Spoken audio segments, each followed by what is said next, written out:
মাত্র 2800 কিলোমিটার চলা driver RXZ top model গাড়ি, 2024-এর গাড়ি, 7 সিটার গাড়ি, 5 সিটারও কনভার্ট করতে পারবেন। পেট্রোল গাড়ি আছে, প্রাইভেট ইউজ করতে পারবেন, আপনি কমার্শিয়াল পারপাসেও ইউজ করতে পারবেন। আরেকটা গাড়ি দেখাই, 2022-এর লাইফ টাইম ট্যাক্স চালা আর্টিকা ZXi প্লাস মডেল, দুটোরই থাকবে একদম স্বল্প দাম। এটার দাম থাকবে মাত্র 6,65,000 টাকা, আর এটার দাম থাকবে মাত্র 8,80,000 টাকা। 50,000 টাকা থেকে 1 লাখ টাকার মধ্যে ডাউন পেমেন্টে দুটো গাড়ি পেয়ে যাবেন, প্যান ইন্ডিয়া লোন হয়ে যাবে।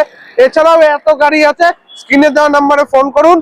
এটা গাড়ি আছে 2021-এর গাড়ি, ডিজেল, ছোট প্যাকেট বড় ধামাকা, মাইলেজ পাবেন 20, দাম থাকবে মাত্র 7.5 লাখ টাকা। এটার দাম থাকবে মান্না টপ মডেল গাড়ি, SX model, white colour, petrol, দাম থাকবে 9,15,000 টাকা। এছাড়াও আমাদের কাছে আরো অনেক গাড়ি আছে গোল্ডেন হোম কার ট্রেডিং এ। আপনারা যদি কোনো গাড়ি আপনাদের চয়েস থাকে, অবশ্যই গোল্ডেন হোম কার ট্রেডিং এ আসুন।